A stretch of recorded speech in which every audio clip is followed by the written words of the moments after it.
Good evening and welcome to Tuesday evening on Raconteurs News. Thanks for the great tunes there for the warm up, Luby. I hope you all enjoyed that, and I hope you're all in the mood for what promises to be a great evening. We've got something really special lined up for you, quite groundbreaking for Raconteurs. But as always, I'm joined by Jason. Good evening, Jason. How's things with you, mate? Hello there, Andy, and hello everybody. Yeah, everything's hunky-dory, smashing, ship-shape and Bristol fashion over this end of Yorkshire. Oh, excellent. So, yeah, we've got quite a diversity of accents tonight. I mean, we've got me and thee. Apparently, we've got similar accents, David reckoned, on Thursday night, but I can't see it. And we've got a Brummie accent joining us now, and that's Andrew K Fletcher. Good evening, Andrew. Good evening. I'll have you know it's a black country accent. My knew that. apologies. You see, I knew that. I wouldn't make that mistake, Andrew. I'm a yam yam. Ah, right. Okay, fair enough. My apologies. But well, and also in a short while we're going to have a scouser joining as well, because you've had quite an amazing success with inclined bed therapy, haven't you? Yes, it's been quite. It's something that I've always wanted to get into. You know, for 20 years I've been helping people with illnesses.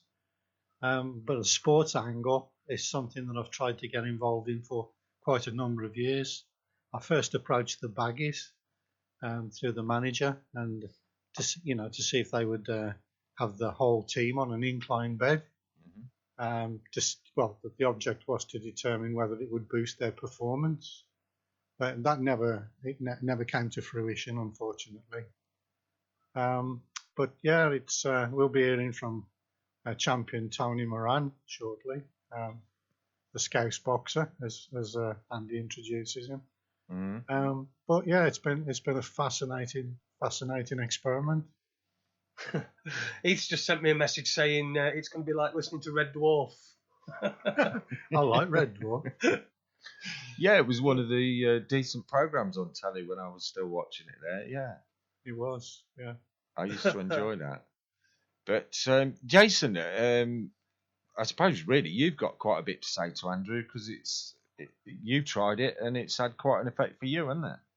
Yeah, well, we were saying just beforehand, my problem is circulation. I've got terrible circulation due to the antiphospholipid syndrome that I've seemed to have got from somewhere. So my circulation is really bad, and I noticed straight away. I actually noticed. I know you say there are a lot of people that it takes a couple of weeks for them to get used to it, and things can get worse, but things improved overnight for me. Literally overnight. The first morning that I woke up, my circulation's better. My hands are pink. My hands are pink. They're never pink. They're always cold. And I take warfarin as well, see, as part of this condition. So my hands are always cold. My blood's thin anyway.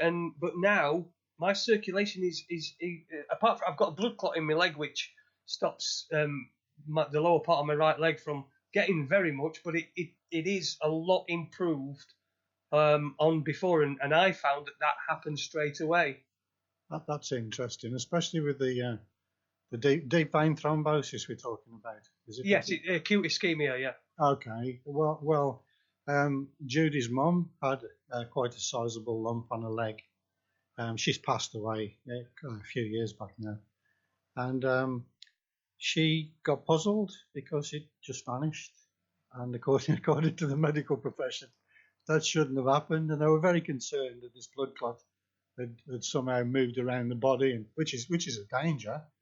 But what I suspected happened is it because the increased circulation, it actually dissolved it away naturally. Wow. Well, for all those people who are listening to this on the YouTube replay, we're recording the Skype feed so that there will be video of us all talking, and you'll be able to see how fit and healthy Jason looks. Because I mean, I remember we both said we were quite concerned about Jason because he had a heart attack just before Christmas, and he was looking quite grey. His skin was pale, and these real dark circles under his eyes. And when I was talking to him about, I think it was 10 days or 2 weeks after he inclined his bed, my other half, Tina, walked in the room to bring me a cup of tea, and she stopped and did a double take. She went, "Oh my God, Jason looks so well."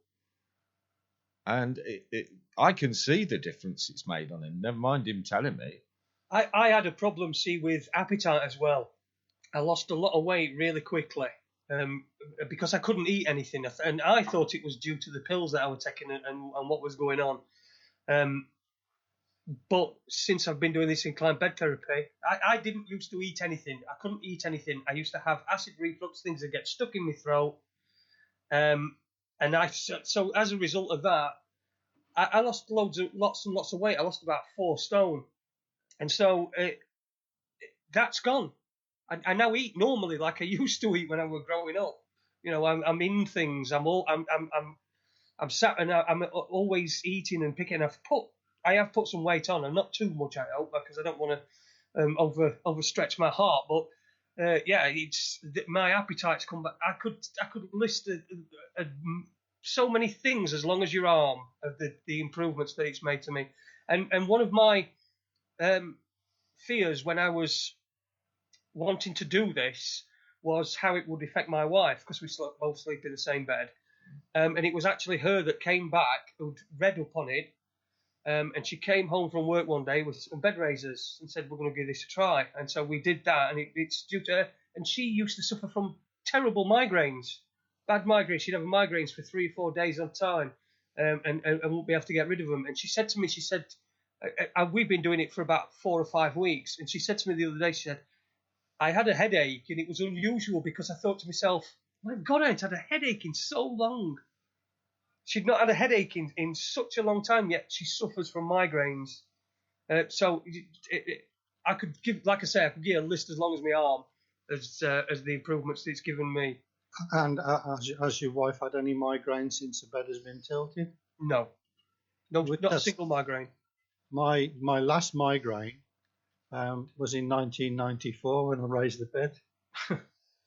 Yeah, I can believe it. The inclined bed is a cure for migraine.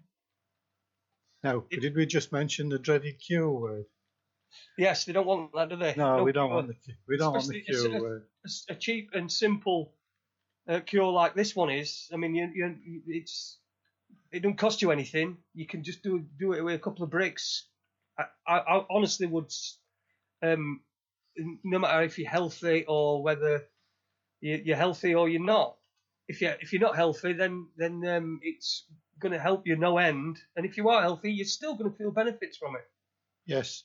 I think anyone listening to this for the first time is going to be pretty confused because we're talking about inclining the bed, which is merely raising the head end of the bed 6 to 8 inches or 15 centimetres and above to cause the whole bed to slope down from head to toe. We've named this inclined bed therapy. It's not really a therapy.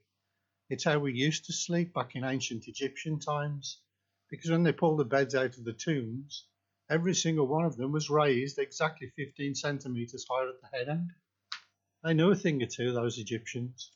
And also there's a wonderful picture of a hospital in Constantinople, which was renowned for being more successful treating patients than anywhere else in the world.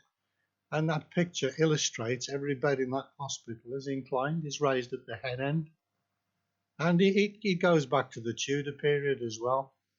We had a condition called the sweating sickness, which killed millions of people, even the king of the day.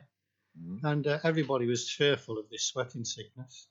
And if you got it and you went to bed, you didn't wake up in the morning.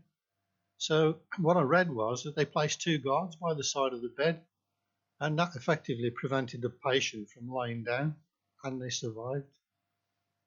Wow, I mean, this is so amazing how effective it is, and I think one thing we're always up against, Andrew, is that an awful lot of people these days cannot see the value of anything that costs nothing.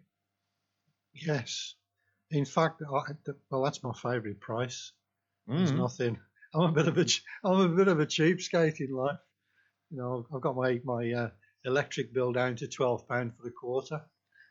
My gas bill down to 15 quid a quarter. And my water bill, well, that's laughable. But, quite rightly so, because there's no huge amount of money to be handed over, then it can't be worth doing. But that is such a mistake. Mm-hmm. It's possibly the most sensible thing you could do for yourselves is to simply jack up the head end of the bed. I see people waking up in the mornings and they've got very big Jaffa oranges for eyes, all puffed up. And, the next morning, after sleeping on an inclined bed, all those baggy eyes have gone. It's quite bizarre. Yeah, that's another thing I noticed as well. I think I noticed that on the first day, the morning after, I noticed that, first of all, it took me a little while longer to come round from my slumber because I think I'd been in such a deep sleep. It took me a little while longer to come round, but once I came round, I felt like I'd been up all day after 5 minutes.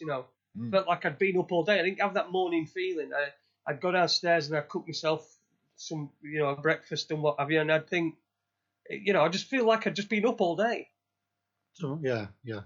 That was a big difference. That was the thing that we noticed when we first tilted our bed. I took the lads down to the seafront and they got skateboards, and I got a bull terrier pulling them up and down the seafront, and I was running in front of the dog, encouraging him. The dog was completely shattered.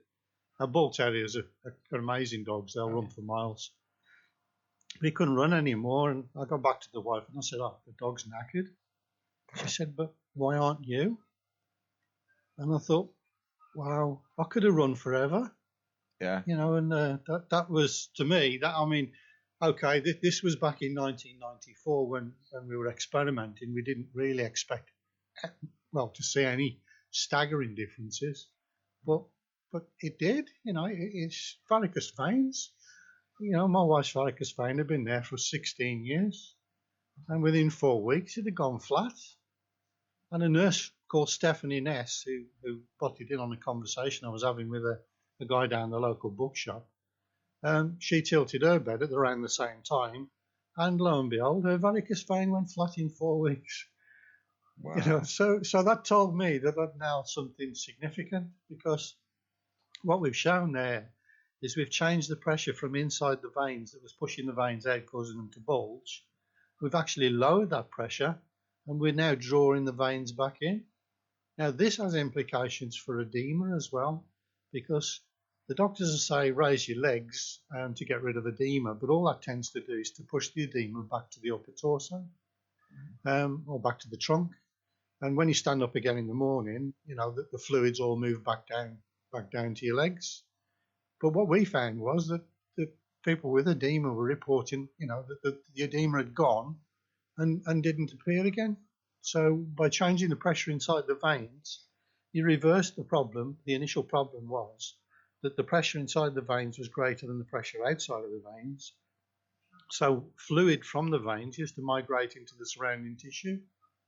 Now what we've done is lowered the veins, which is evidenced by the varicose veins going flat, lowered the pressure in the veins. Now the fluid migrates back into the veins, is whipped around the circulatory system and out through the bladder.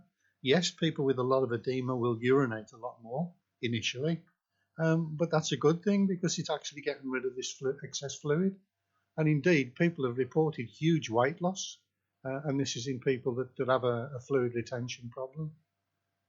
Right. Well, something I wanted to bring up with you, and it's been raised as a concern by a couple of people. Firstly, a friend of mine who's a nurse, and she's saying, "Oh, you can't do that for people with low blood pressure." And also, there's a friend of the show, Mithrin, who's in the chat room now, and his wife has very low blood pressure, and he says that if a doctor takes her blood pressure, they won't let her leave again until it goes into triple figures.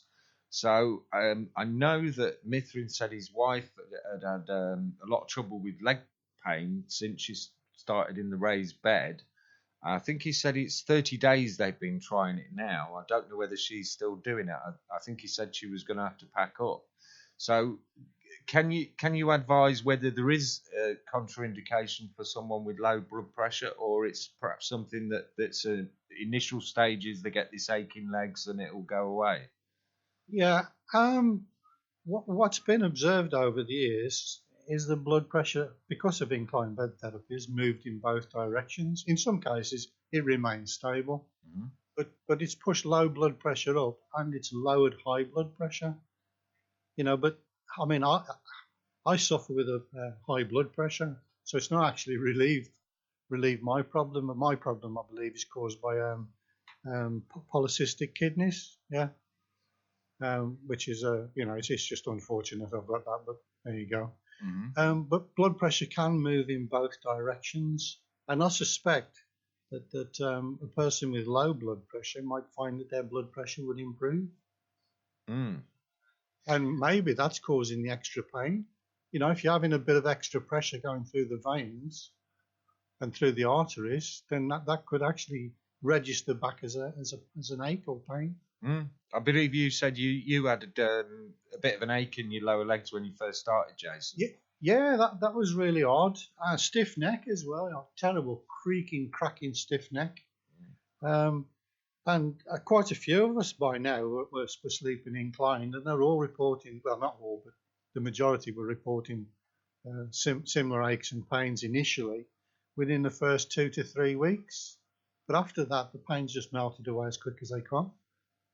Well, I had some pain, but I don't know whether, because when I first started, I was just at the end of about a gout, so I'd got bad pain in my ankles anyway. Yeah, for sure. But because I've got acute ischemia, I've got one of the main arteries into my leg is blocked with it's actually in a stent that was put in there from a previous blockage. Right.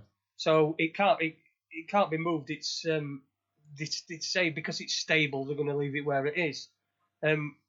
But as a result, my lower leg is cold constantly. It's like a dead leg. Now that's improved as well, no end. I used to have to go to bed with a hot water bottle. I've been going to bed with a hot water bottle every day, no matter whether winter, summer, every single night. I had to have a hot water bottle. I had to take it away with me on holiday. I had to have a hot water bottle for my right foot. I don't even wear a sock on my foot now. I don't wear a hot water. I don't need a hot water bottle. I don't have a sock on my foot. There's nothing on there. I'm just in bed like I used to be. Yes. Before this all happened. That's interesting as well. Again, lots and lots of reports in the early days, and indeed all the time, is that people that suffer with cold hands and cold feet in bed. I mean, my wife was a classic example. She'd put her feet on me and they'd be like blocks of ice. And, it would take 2 hours for the feet to become normal temperature, if indeed they did. And now she sleeps with the feet out the bed because they get a little bit too warm.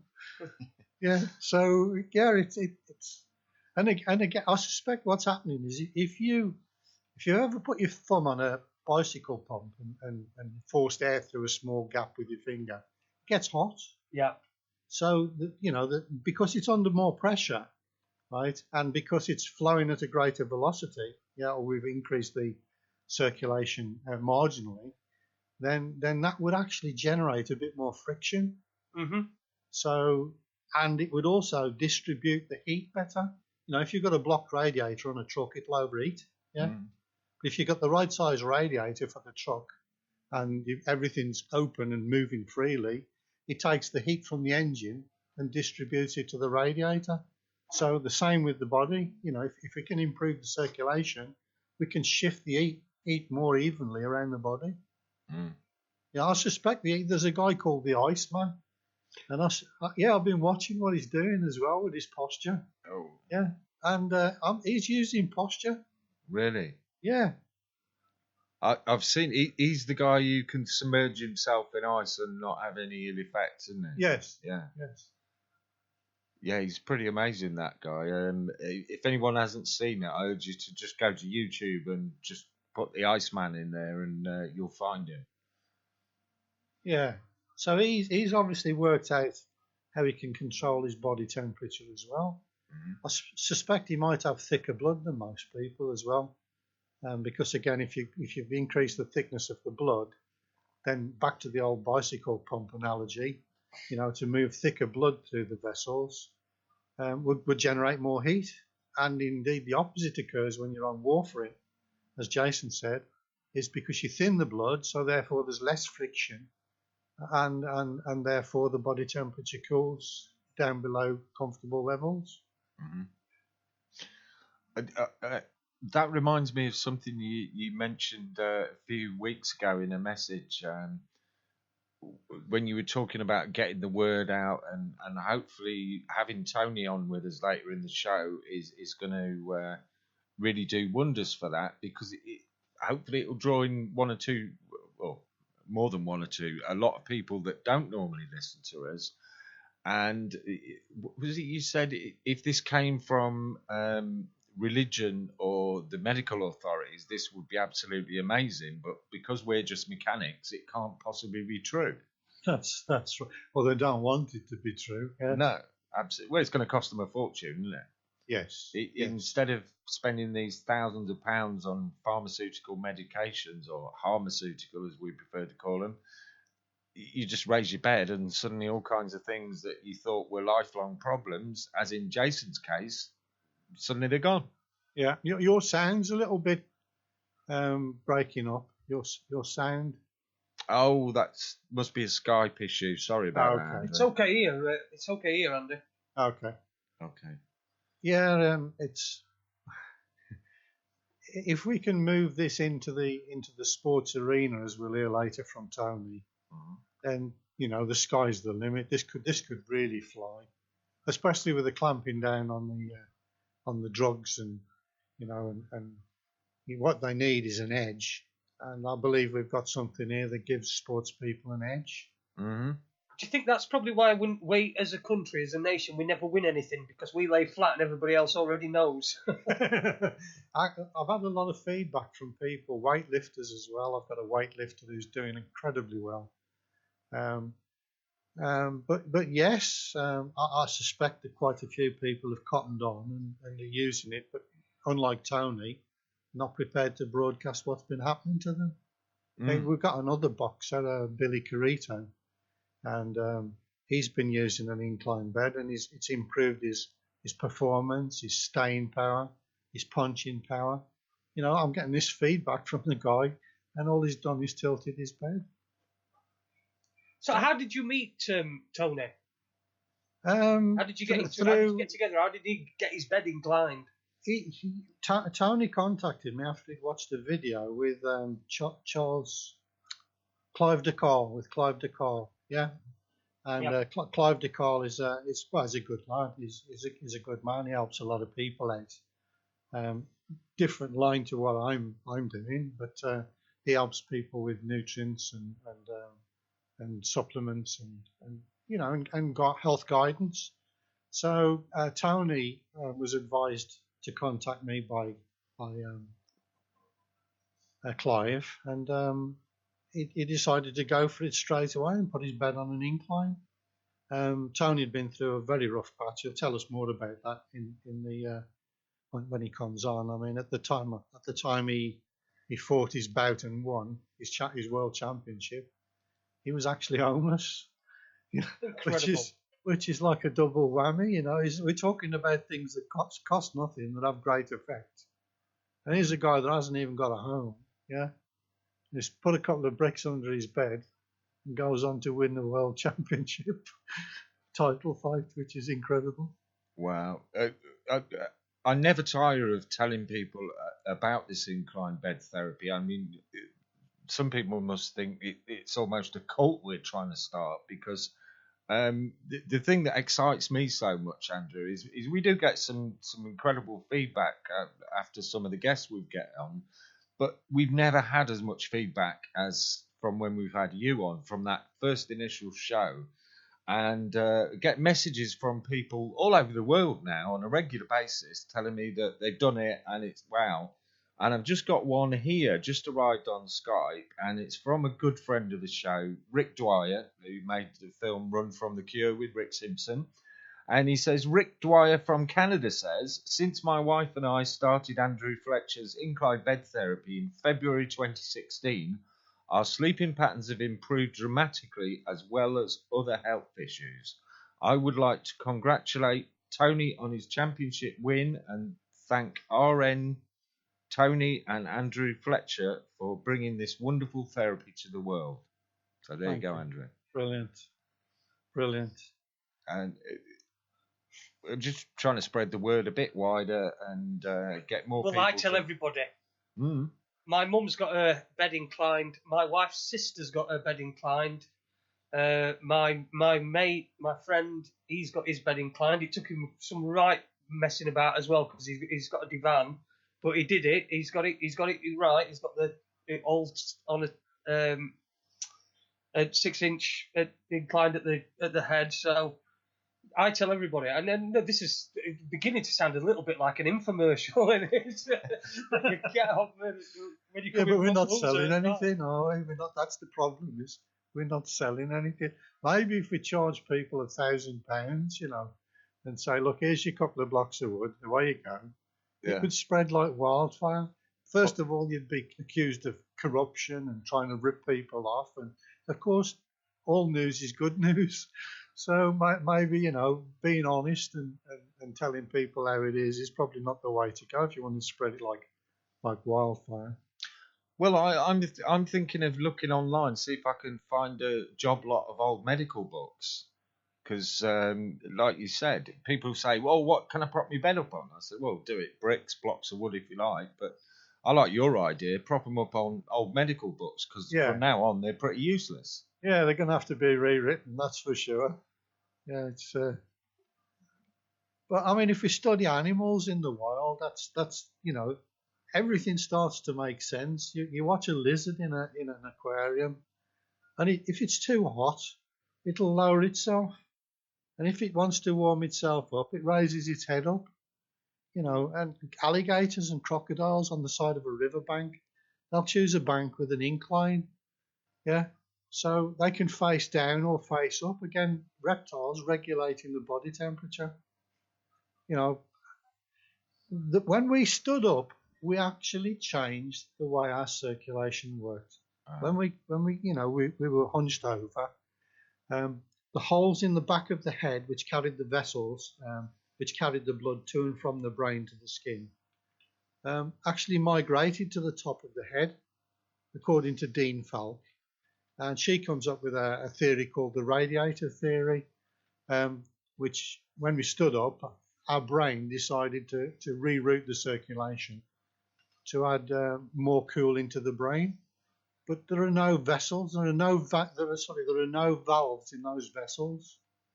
And a brilliant scientist, Michel Cabernac, Professor Cabernac from University of Laval, Quebec, Canada. He placed a Doppler probe where the nose meets the eye and shows normal blood flow from the brain out to the skin. Everybody's got the same, you would think. He then puts a guy on a cycle, exercise cycle, and gets him overheated. And then he puts a Doppler probe back, and now the blood is flowing in the opposite direction. It's actually flowing from the skin down to the brain. So a complete reversal against the pressure of the heart.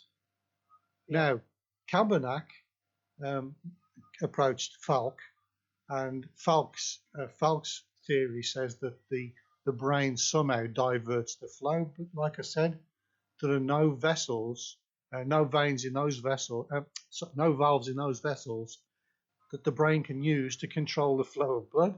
So what I put to Cabernac was that the extra heat generated by the exercise cycle caused extra evaporation from the hot scalp, which in turn changed the density of the blood.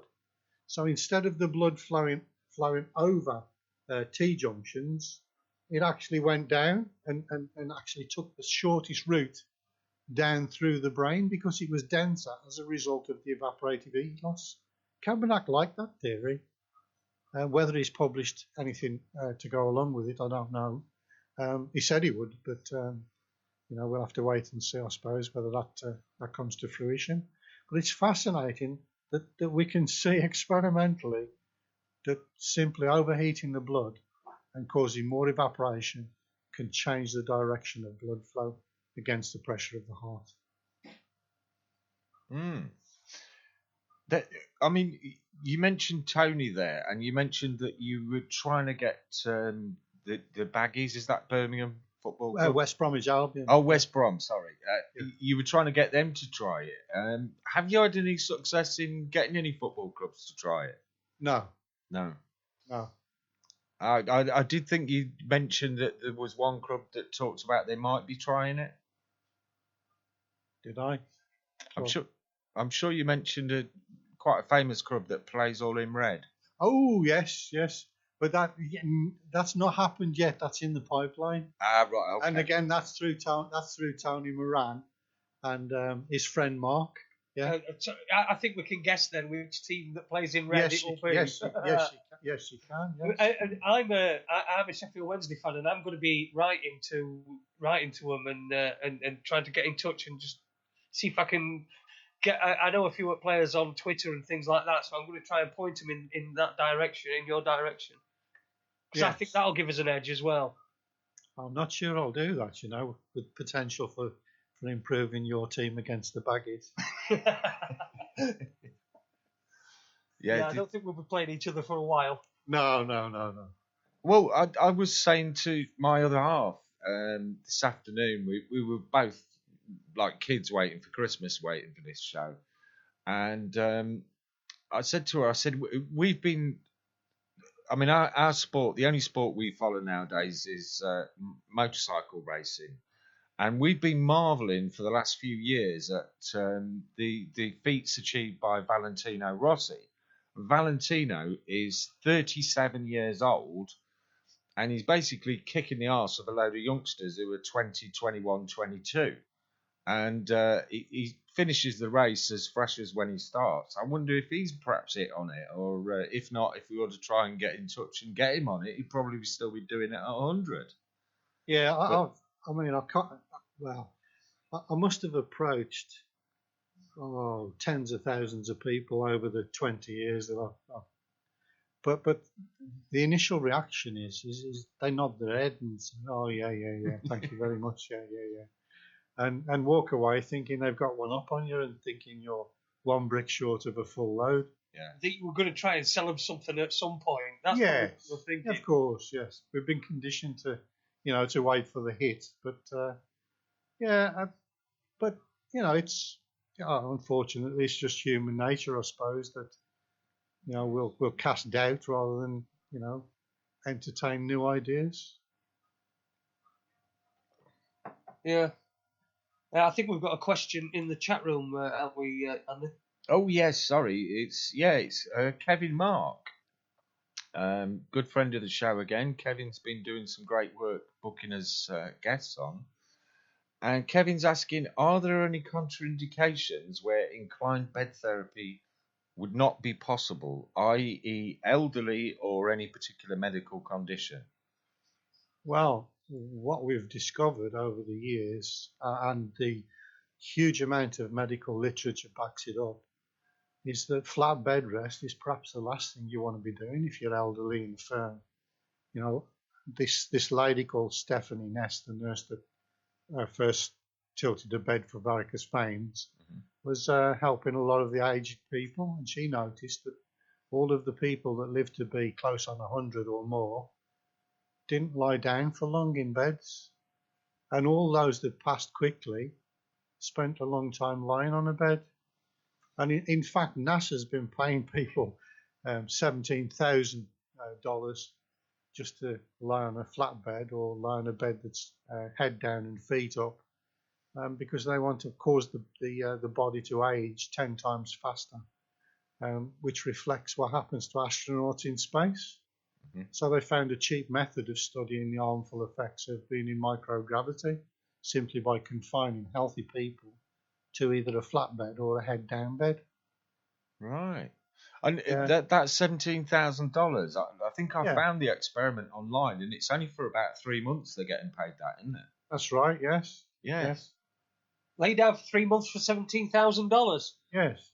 I did notice one the other day that was online that was, I think it was a similar amount of money, but you were to lay down in bed and smoke weed for a month. Oh, that sounds all right. I wouldn't mind doing that one, yeah. Yeah, well, the smoking weed might outweigh the damage for laying in the flat bed, mightn't it? I mean, Yeah, Mike. Yeah. One thing that does surprise me as well, Andrew, is that people try this for, I don't know, a month or two, and they find all these marvellous benefits for their health. And then after a month or two, they think, right, I'm fixed now, and put their bed flat, and then wonder why they get ill again. Yeah. There's no logic in that, is there really? No, I mean, for me, the biggest benefit is one thing that Jason mentioned there. Yes, it did wonders for my sciatica, but the biggest benefit for me was the fact that I'd always, didn't matter if I sleep 2 hours or 12, always used to wake up tired. Never ever woke up feeling refreshed, and I was quite envious of people that did.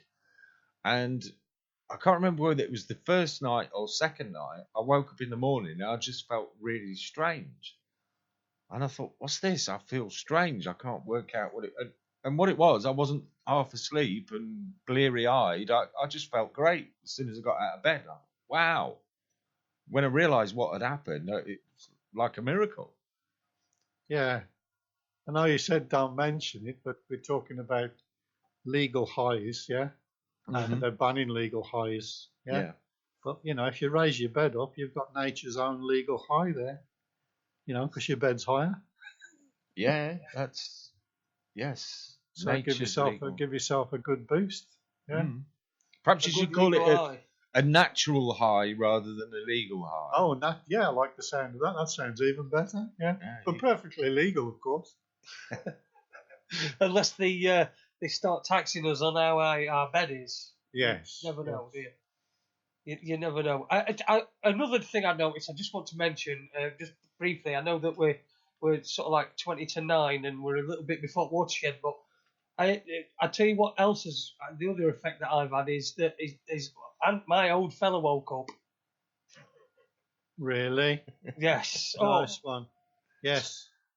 I've been ill. You're not by any means the first to have reported that. Yeah, the early morning wood. Oh, God, blimey. Honestly, I nearly had my eye out a couple of times. I've been ill and I've been on all these tablets all these months, and I think it disappeared at one time. It just went on holiday. Yeah. So, but God, it's back anyway. That's another one. Actually, what we've found as well is that the inclined bed has stopped many old people, blokes, particularly blokes, from rolling and falling out of bed. Oh, right. Oh, I fell for that one, didn't I? You did, didn't you? The old kickstand joke. And you're a motorbike man as well, Andy. You should have got that one straight away. Yeah, I should. Oh, I'm a bit slow. It's my old age. That's what I blame anyway. But we've had, we've talked about just improvements in our health. But if you study most illnesses, like Parkinson's disease, for example, the patient with Parkinson's disease in the early stages will wake up completely paralysed. So the partner will then raise them up to bed and sit and get them up, propped up on the pillow, and they come round a little bit.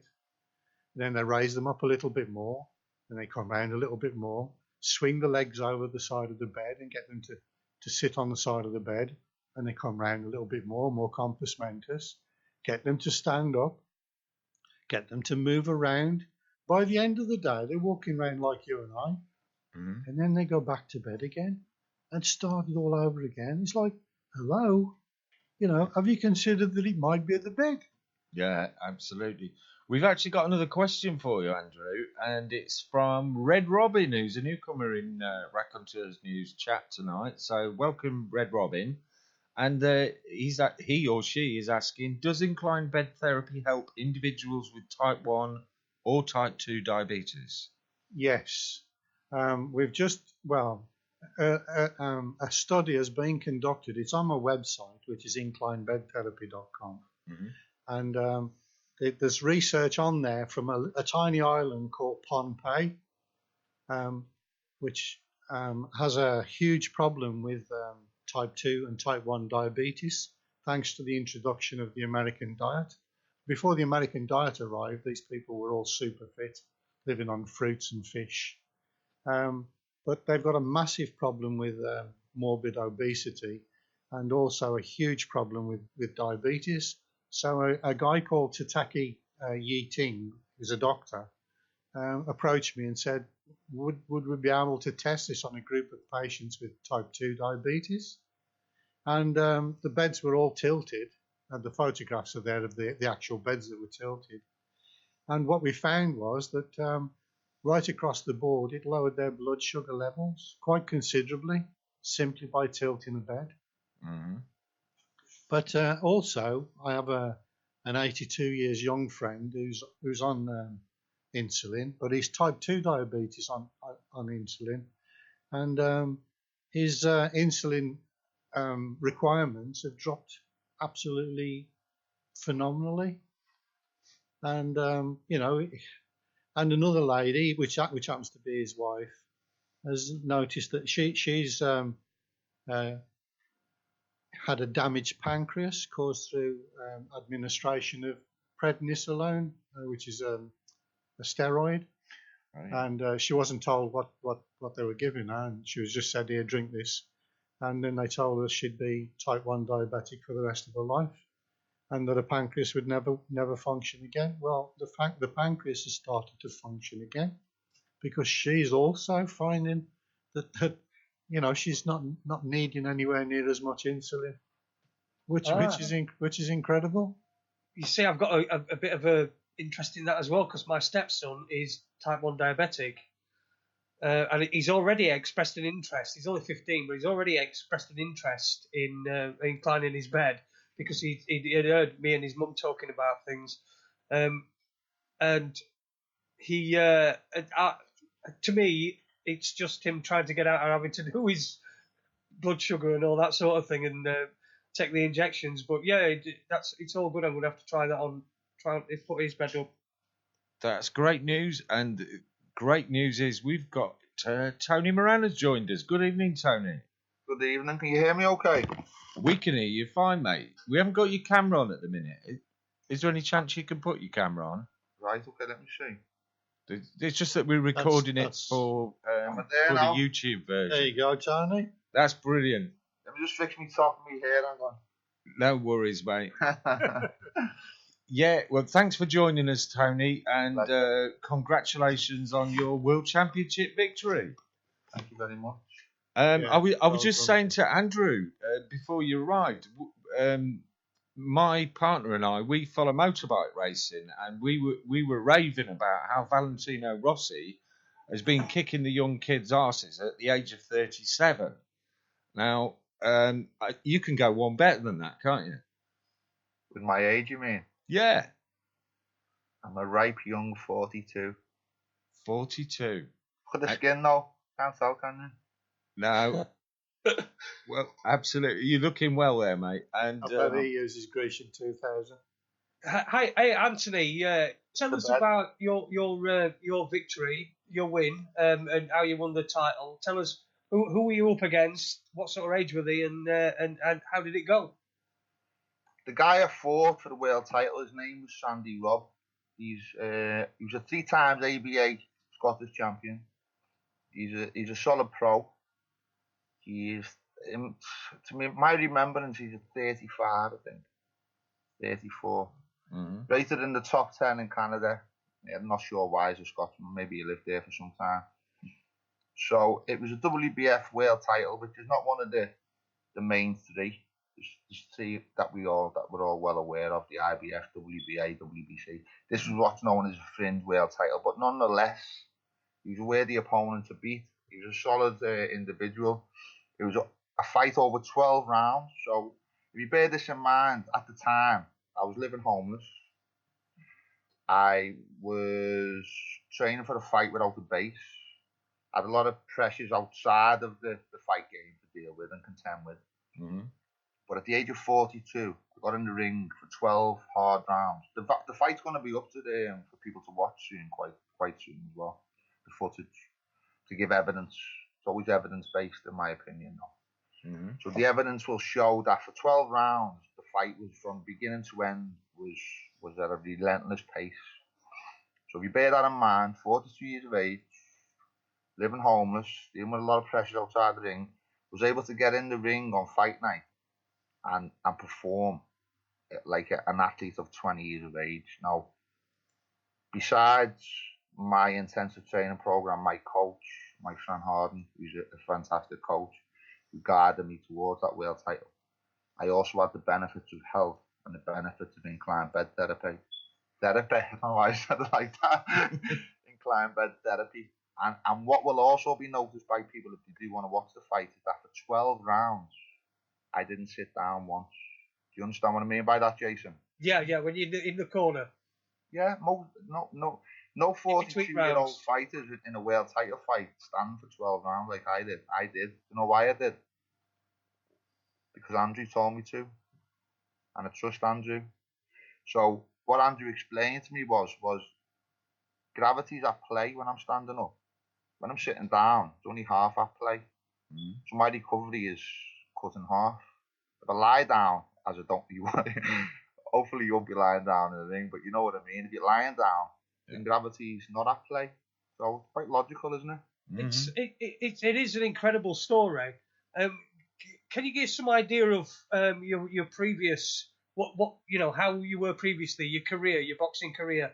I think I had a quick look at your record. I think you were 26 wins and 60 feet out. What was it like before? And what was the major difference before, perhaps when you weren't as successful, to now that you've won a world title? Well, just let me add this though, just what I was speaking prior about. Mm-hmm. If you're also, again, evidence-based, watch the video. From the first round to the last round, my body and my muscular, my muscular sort of stamina and endurance didn't fatigue once. And that's trust me when I say that's ongoing. If you watch the fight, watch how relentless it was, and then bear in mind with 42, and from the first round to the last, I was as muscularly fresh throughout. That makes sense as well. Yes, it does. Just turn my phone off, sorry. Okay. So I didn't fatigue muscularly once throughout the fight. That's something I've never experienced before. My boxing career, or my fight career has been an uphill struggle for many different reasons I'm not going to go into because it's too long-winded. But the point is that with age and maturity, but then finding Clive the Carve, who put me onto Andrew, oh my God, like it's just become amazing. I've won a world title at 42, not to prove anything to myself, because I know what I am, but I wanted to prove something about health and wellness and incline bed therapy. That's what I wanted to prove to people. And I wish it was on a bigger stage, I really do. I so wish that. But the story's not over yet. No. Well, absolutely. I made contact with a friend today who I used to co-host his radio show with him, a guy called Tom Barnes. He does a radio show to, it's mainly American listeners. It goes out on a Saturday afternoon, and I know Tom said he'd love to speak to you if you get a chance. Brilliant. So that's True Frequency Radio over in the States, and Tom would be glad to speak to you. So, there's some alternative radio hosts. They have this big thing about, so-and-so stole my guest, and really, we don't give a damn who interviews anybody so long as we get the word out, and particularly something as important as what yourself and Andrew are talking about here. Sharing and caring, that's what it's all about, isn't it? Yeah. That's it. There was one thing that Tony did that he hasn't mentioned, and that is to drop his hands down. Mm-hmm. Yeah, that's a massively important. So and when you're back in the corner, is to have your hands down by your side and shake them as if you're washing your hands and shaking off the excess water. Again, that's to put the power back into the hands. I did listen, Andrew, because I did it. If you watched the footage, I did it. I know you did it. Have you watched it? Have you? I have indeed. You sneaky devil. I also watched your original fights where you was orthodox boxing, and how quickly you fatigued, age 37. Oh, listen, I've been fighting since the age of 13, so I understand how different it is now. Yes. Uh-huh. I did share the link in the chat room there about from Andrew's website where you gave the testimony of you gave a picture of your hands the night after the fight and how quickly they recovered. Red Robin has just said, I wish Tony had before and after pictures of his hands on there. It looks like he only has pictures of what his hands look like after the fight. He doesn't have pictures of how fast the swelling decreased because of the incline bed therapy. So maybe that's something you can do next time, Tony. No, actually, he did it. I'm looking on my phone. I'm pretty sure I took photos of both. Yes, you did. I didn't I, Andrew? Yes, he's got a picture of himself and his kids in the hotel room. Yeah. No, at home. At home, sorry. After the hotel room. Right. And his hands are normal. Yeah, I'm going to show it. That's something you could perhaps show on Andrew's website. I mean, we'll put all the links up when we post the podcast on our website, so people will be able to go and look at the links. There's the testimony on Andrew's website. Also, there's quite a good article about your achievement in the Guardian as well. I've been sharing that with quite a few people. Yeah, that was widely read. That. Yeah. But you know what, Andrew? I did try. I always try. You know what do? I try to get incline bed therapy mentioned, but yeah. I know how the reporters work, Tony. The editor isn't down to me. You understand? I mention it at every opportunity. Yes. Yeah, I know. I read that article today as well, and I noticed that your name was there, Andrew. It was. Yeah. In what I think article? so. I'm sure you said that you thanked Andrew K Fletcher. In the Guardian article. Well, maybe it might be a different one, but I'm getting at cross purposes. But it wasn't in the Guardian. It didn't go in the Guardian. Well, you're on Raconteurs News. That's even better. It is. What we need to do now is to get more boxers and get more sports people involved in this. You know, to give our Olympics team an edge over the rest of the world.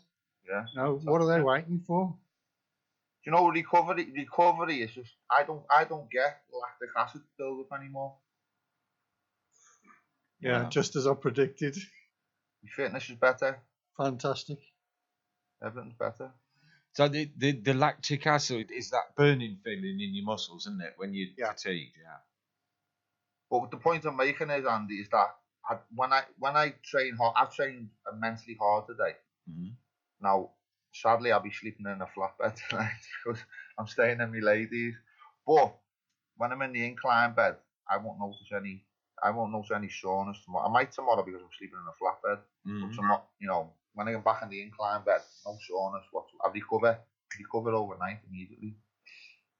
Yeah, well, one thing we've noticed from our experience is we raised our bed. It must be getting on for probably even more than a year ago now, and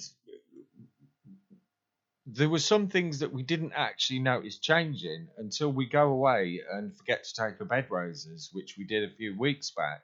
And you sleep in a flat bed for a night or a couple of nights, and we stayed in a hotel.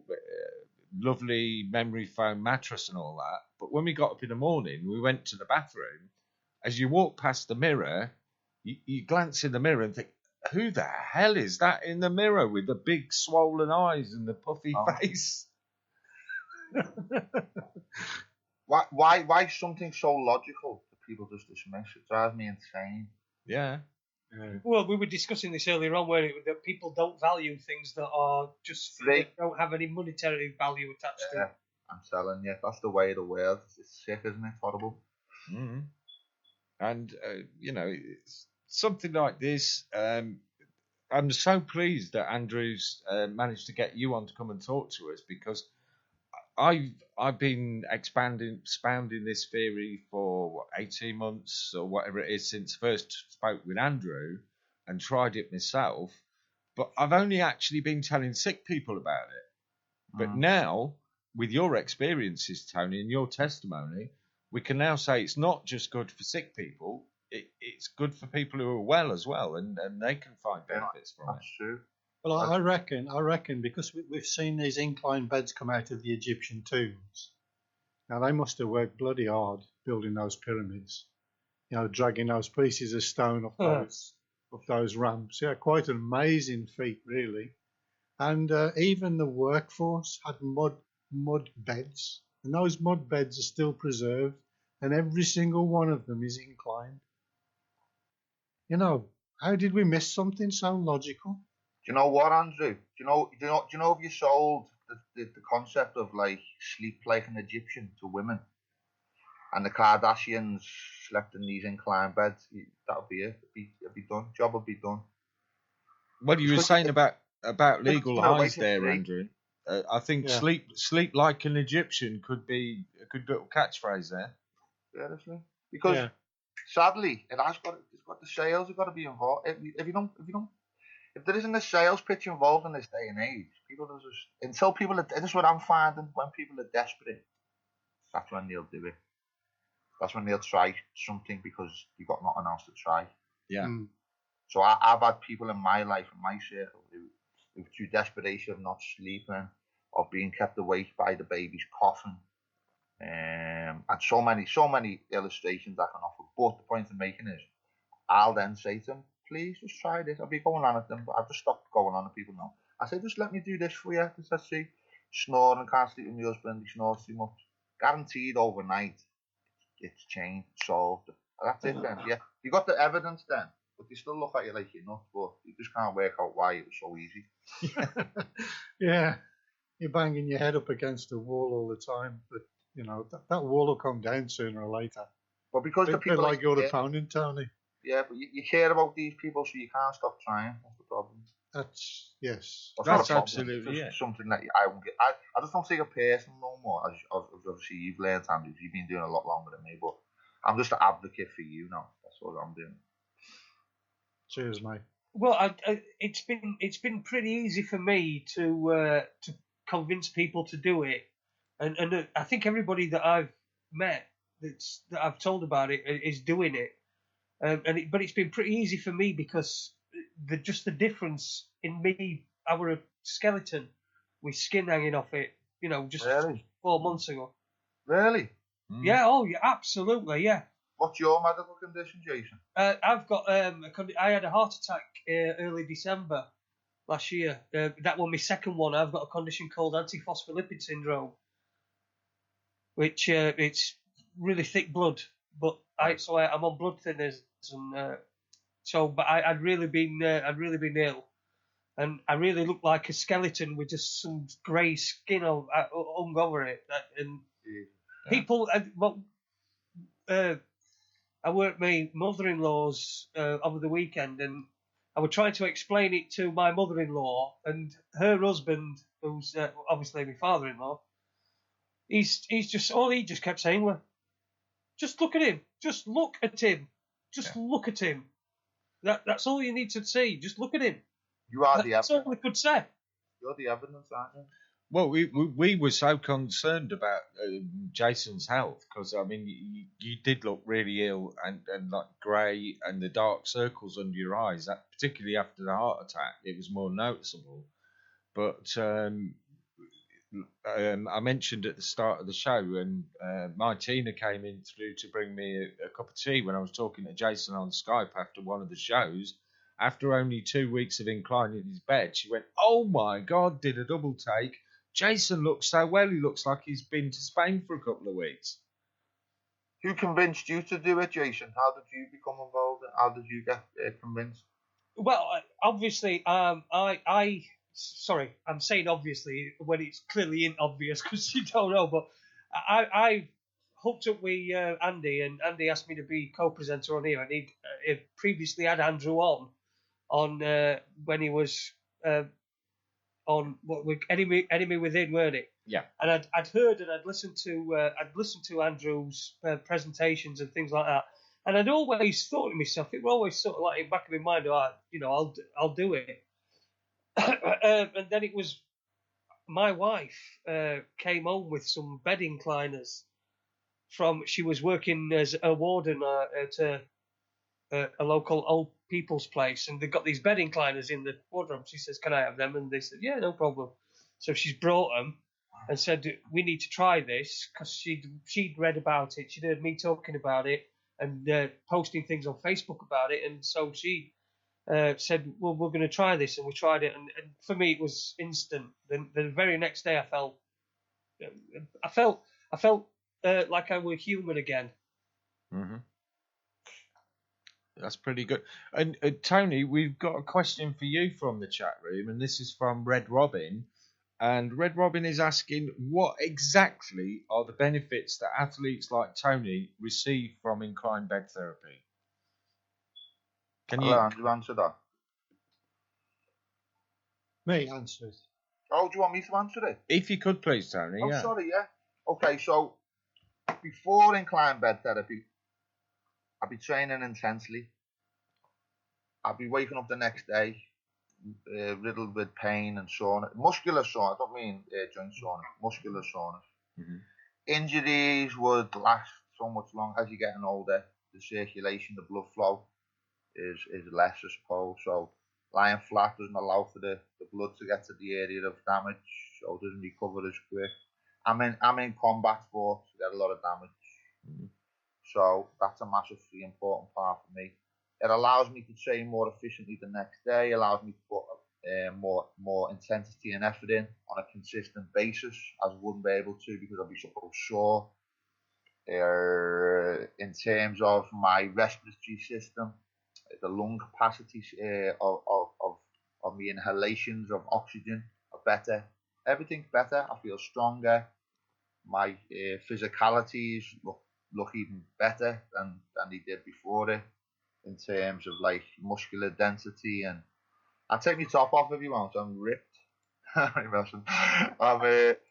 you know, I'm being serious. There's so many benefits, like aesthetic benefits to it too. If you're that way inclined, if you do want to look physically well, it impacts on that. So many benefits. I just feel great off it. And my sport and life has just improved dramatically. And it is the hardest game, boxing. Proven, well, fight sports, MMA, Thai boxing, boxing, all very demanding sports. The only sports in the world where you have to train as hard as any other athlete, but then you have to endure the physical punishment that other athletes don't endure. Mm-hmm. So it is proven that the fight sports are the toughest proven sports in the world for that reason. Other sports are very hard, very demanding. Tour de France, rowing, all that. But trust me, when you're in there for 12 rounds, going toe to toe, there ain't nothing that can beat that in terms of intensity and toughness and state of mind and mental pressure and all them things. So there you go.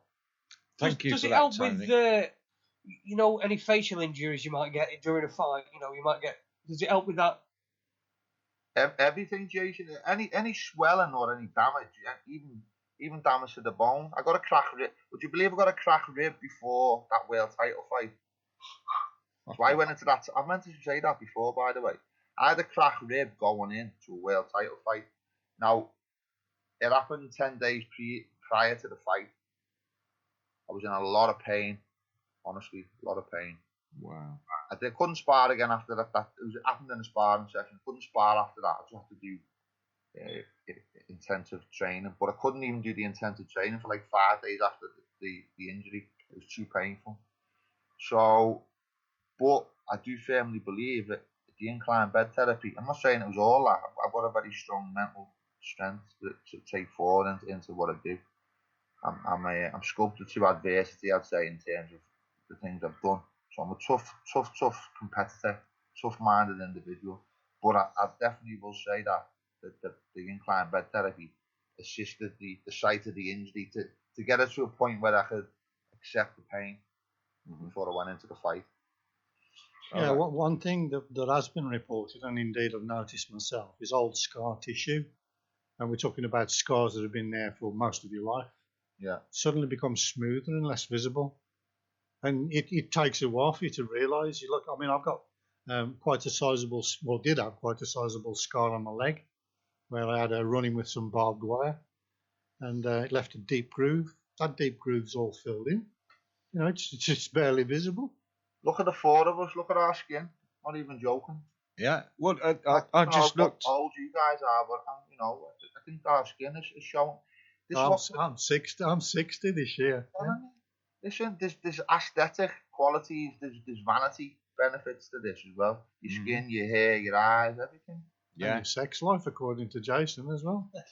Absolutely. Listen, guys, this first hour's absolutely flown by. What we normally do at this time, we put on a quick tune so we can grab a drink or a quick comfort visit if we need it, and allow the listeners to do the same. And managed to find a song for the break, which I thought was quite apt. It's called Positively Inclined. So we'll be back in about 4 minutes, folks. And we'll be back with Tony Moran, Andrew Fletcher, myself and Jason. And welcome back to Raconteurs News this wonderful Midsummer's Tuesday evening. I'm Andy Young. I'm joined as always by Jason Holmes. And this evening we're absolutely delighted to welcome back Andrew Fletcher. And Andrew's been joined by Tony Moran, the WBF Cruiserweight Boxing World Champion. Welcome back, guys. You want to see the belt? Oh, yes, please, mate. Yes, please. I'm going to put my smoothie down, won't I? This is going to make good radio. Yes. Yeah, well, it's. I actually did a ninja show the other night. I was. Jimmy called in and was talking to me, and we were actually discussing Linux. And he was showing me his setup and how it all worked on a screen share. I'm sure that made blinding radio. I've actually got two belts, but I'll just show you the world title one. Wow. Since I met Andrew, I've won two titles. That's incredible. I won an international title before the world title. Uh-huh.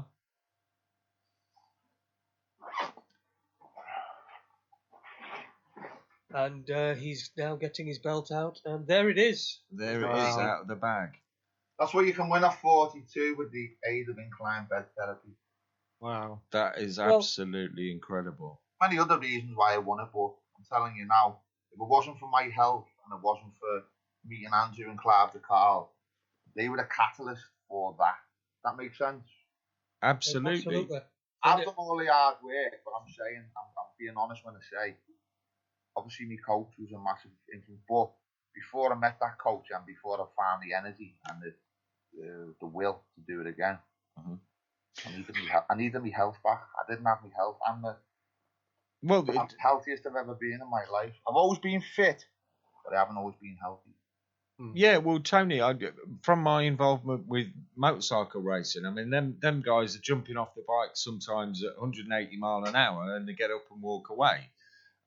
Most people can't imagine what it's like to jump off the roof rack of their car at 70 mile an hour, never mind 180. Ooh. And they've got incredible levels of fitness. But you were saying it's not all down to the inclined bed therapy. No, obviously not. You've got to train hard. You've got to work hard. You've got to have the right sort of mental discipline. But for any sportsman, if you can just get that slight edge, that's what makes the difference between the guys who make up the numbers and the guys who win the world championships, isn't it? Very accurate analysis, that, yeah. Yeah. So, any sportsman in my position, not in my position, so that's the wrong way to put it. Any sportsman of any age should be doing this to get the edge. Mm-hmm. It'd be crazy not to. Something so free, and you need to design an inclined sport sort of recovery bed, I think. Mm. Yeah.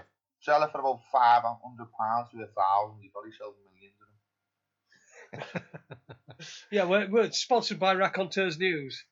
You know what I mean, don't you? I'm just having a little dig that until you put a value on this amazing thing, then people just keep the blinkers on. I don't know. People will dismiss it. Yeah, you're right. Like you guys have been ill, but sickness doesn't sell, does it? No, that's it. Yeah. Even though you two are prime examples of what inclined bed therapy can do for an ill person, sickness doesn't sell. So unlucky. No, that's it, and that's like I say again, the great advantage of having you on is saying, well, you don't have to be sick to use this, because as soon as you mention therapy, people will think, oh, I'm not sick, I don't need therapy. But if it's something that improves your life and it's improved mine and Jason's, I know for a fact, beyond measure. It certainly seems to have improved yours, Tony.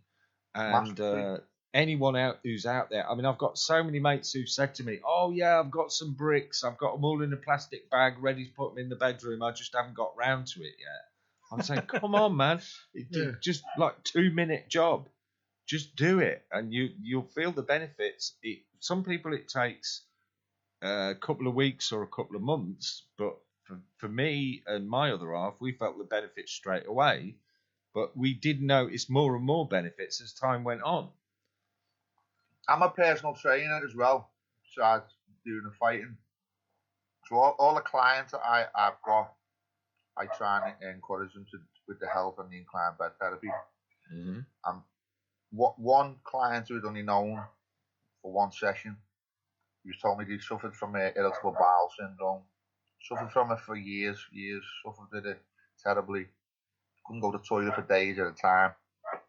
One night of incline bed therapy solved that problem. That person no longer has any problem, any suffering.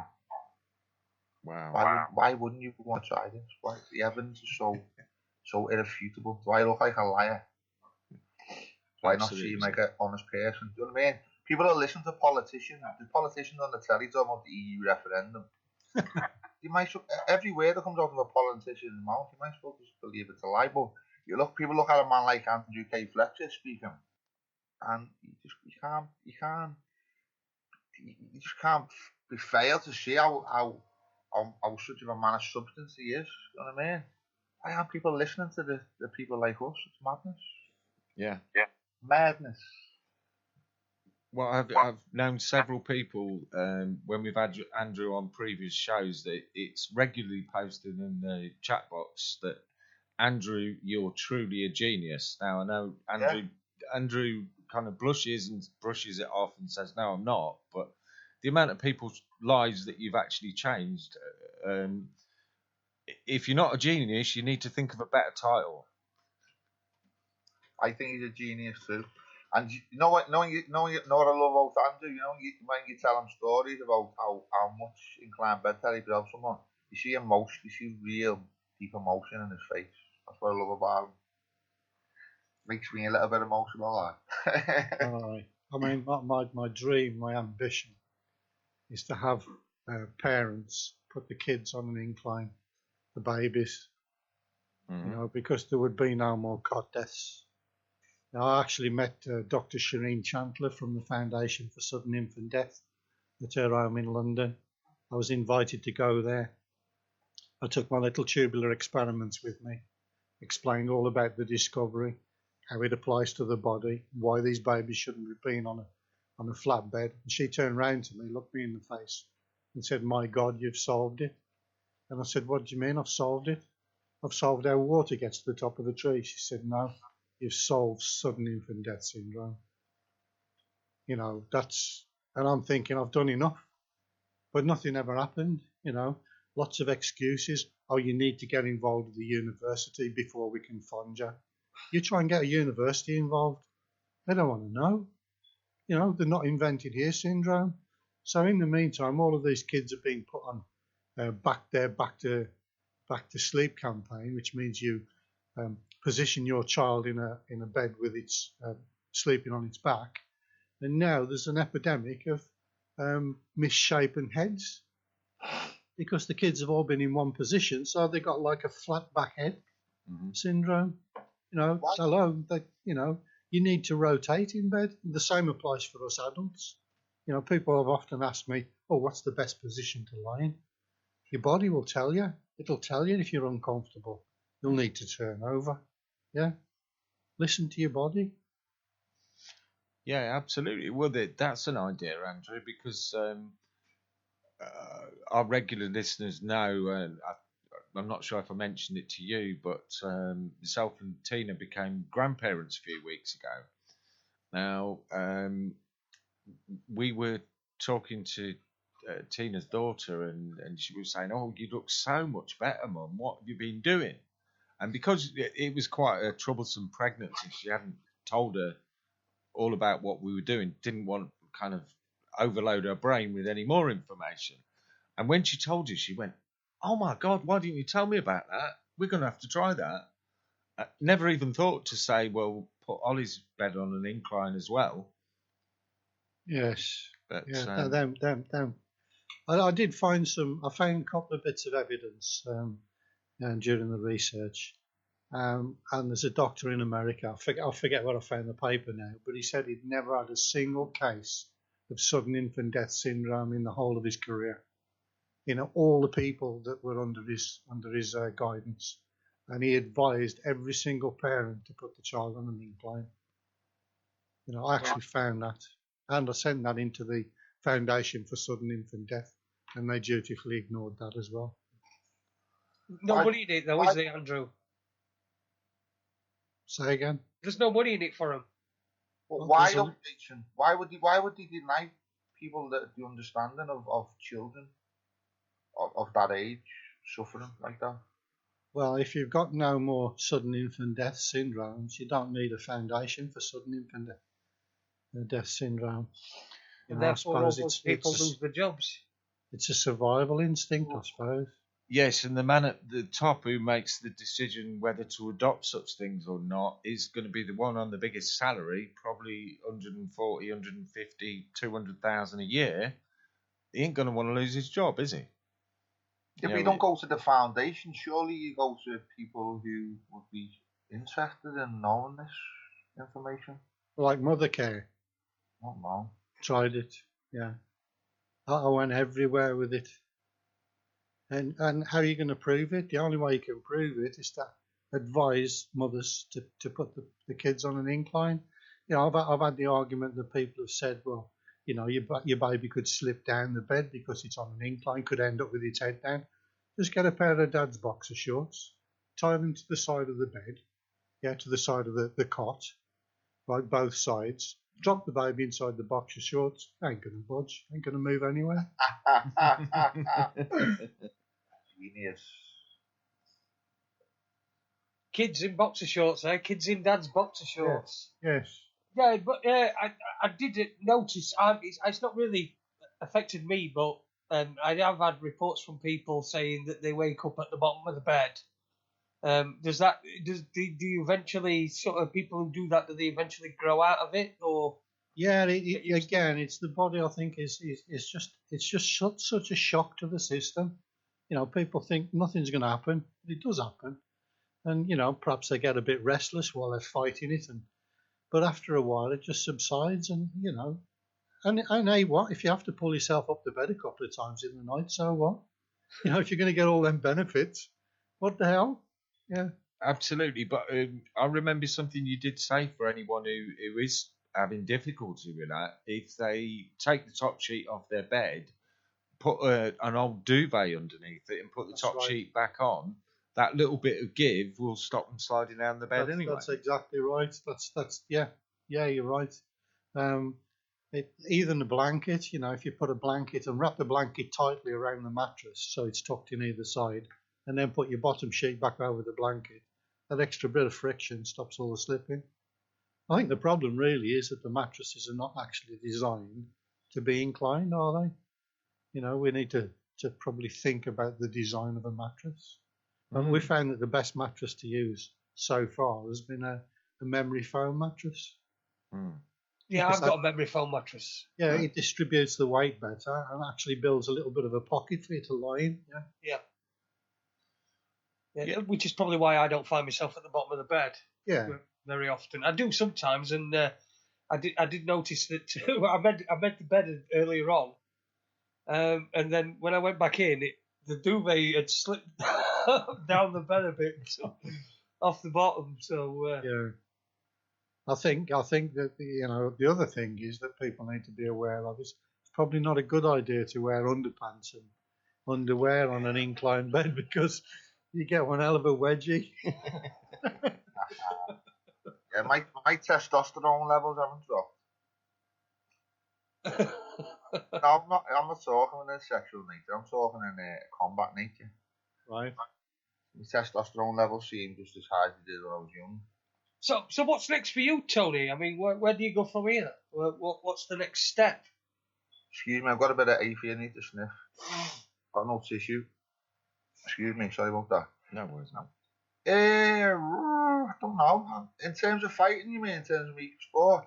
Yeah, in terms of fighting, in terms of your future as well. I mean, things are obviously looking up a lot better than they have been. So, what's your ambitions? What's your goals? I've had a shitty few years, to be honest. Just to the mere problem of divorce. So I'm starting to rebuild my life to the point where I'm enjoying life again now. Because obviously I need a home, I need a new home, a new partner and stuff. So things are on the up, but fundamentally, I need to be providing for the 2 children that I've got. I need to be providing for the partner that I'm going to be living with soon. So I need to be earning a living now. Unless I get offered decent money for taking 9 weeks of my life out to go and fight again, then it needs to be a good payday. Otherwise, I'm trying to build a business and I'm doing very well in terms of building a business as a PT. So I can't just, if I put all that aside, one of these only clients wants to start, you know what I mean? I need at this moment of time to be earning a living. Now, I've won the world title. I'm happy with that. There's much more I could do, but not at this moment in time. I need to put that on the back burner. My ultimate aim at the moment is just to get a home with my partner, be settled, have my business running well, and then look at maybe fighting again. But you know what? Even though I'm 43 in a month, I believe I can go on for many more years. Really do. I'm better. I am genuinely better now as a fighter than I have been at any other point in my life in all manner of ways. So that's just put a thought into my head, Tony. I'm just thinking, do you know what is the oldest ever boxing world champion? I'm not sure. I know Bernard Hopkins is a wonderful sort of example because he is. I mean, he's beyond me in terms of boxing level by what he's achieved. But as purely as a purist boxer, he's achieved so much. But he's an amazing, and he was going on to like he was late 40s, and he's an example of just how amazing you can be at a late age. Because we're all told that age is restricted, aren't we? Footballers are probably going longer, but they stop. We're all conditioned to believe that you can't do things past a certain age. Conditioning. That's all it is. Mental conditioning. Look, do you know a guy called Wim Hof? No. I know the name. Man. You haven't checked Wim Hof out? Oh my God, he's amazing. Most unique human being on the planet is Wim Hof. He's a man in his 50s. He's doing feats of endurance and stamina and just the craziest things you could ever imagine. Is this the Iceman? Iceman Wim Hof. He's an amazing. Yes, we were talking about him earlier. Yeah, we were talking about him before you came on, Tony. The most unique human being on the planet, and that's proven by science. Yes, but have you noticed, Tony, with your new understanding of posture, how he uses posture to maintain his body temperature? Oh yeah, pay attention. No doubt about that. Man knows how the body works. He knows how to get the best out of the body. So I'm pretty sure he's definitely onto these elements of gravity, how gravity works with your breathing.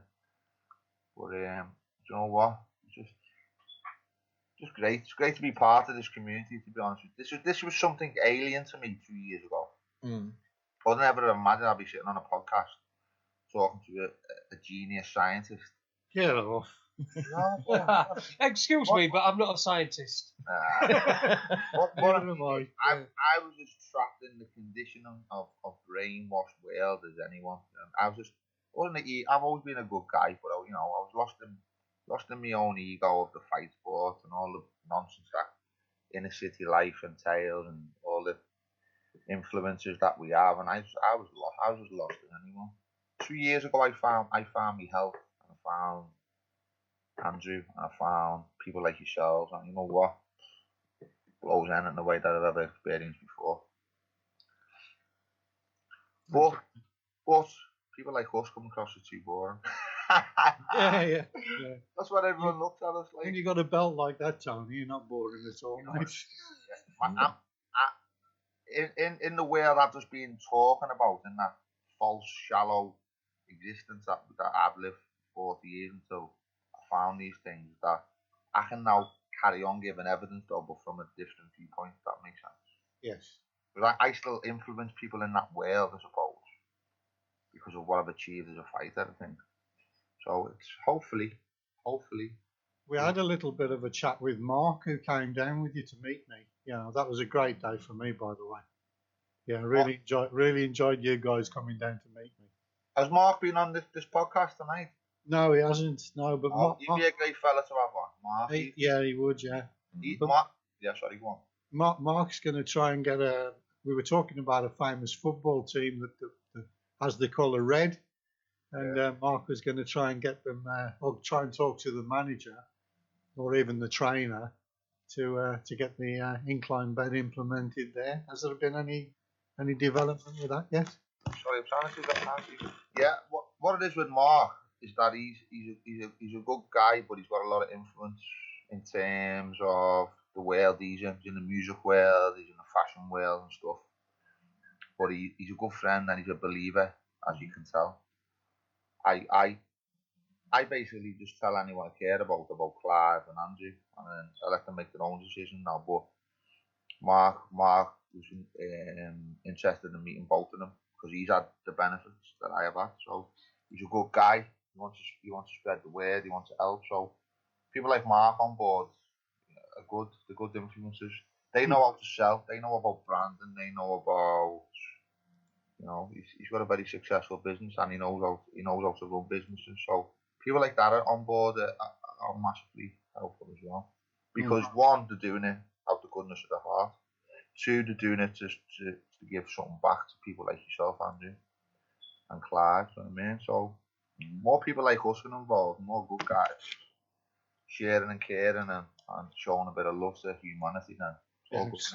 Same with Andy and Jason here. Yeah, of course. I'm not leaving you guys out of that. I don't know you well enough to comment, but I'm just giving an example. Yes. Mm-hmm. We're all on the same path, I suppose. We're all trying to just spread the word because it's a good word to spread. Oh, but that's funny enough. Listen to this one. Mark's starting a newspaper called The Word. Okay. So it'd be good for you guys if you cut with him because maybe you can do your own section or something. I don't know. You have to speak to Mark because I don't know the full runnings of it, but that'd be interesting. That'd be another great opportunity. Yeah, we'd love to speak to Mark. He sounds like the sort of person that we're always striving to speak. I mean, we're getting people from all over the world joining us. A couple of months ago, we had Max Egan from Peru. We had Zen Gardner talking to us from Uruguay. Last week we had the global legend that is Rick Simpson talking to us from Croatia. And next month we've got a guy called Steve Smith who's joining us from Colorado, and he treats pets with CBD cannabis oil. Oh yeah, I've been seeing a lot of results for people with that as well. Well, got news for you there, Tony. If you want to try it, mate, we've started making our own. So if you want a bottle to try, drop me your address when we finish the show, and I'll send you a bottle over to try. Has yours got the THC taken out of it? There is no THC in it, yeah. Because the THC makes you, is the one that gets you high, but it also has other benefits. Obviously, for what you're doing, it might be a bit of a problem. But Rick Simpson's oil is the one with THC. That's the one that we'd recommend to anyone taking who's got cancer. Because we've most of us seen the film Run from the Cure, and the healing effects, not just for cancer but for other things as well, is incredible. But we've actually got another question from Red Robin. Found some brilliant questions in there. I hope you'll come back and join us regularly on Raconteurs News because some great questions. They're saying that they've just watched the movie Vaxxed and was curious. Have there been any reports of incline bed therapy helping individuals with autism, Andrew? It's not a condition that I've looked into, to be honest. Mm-hmm.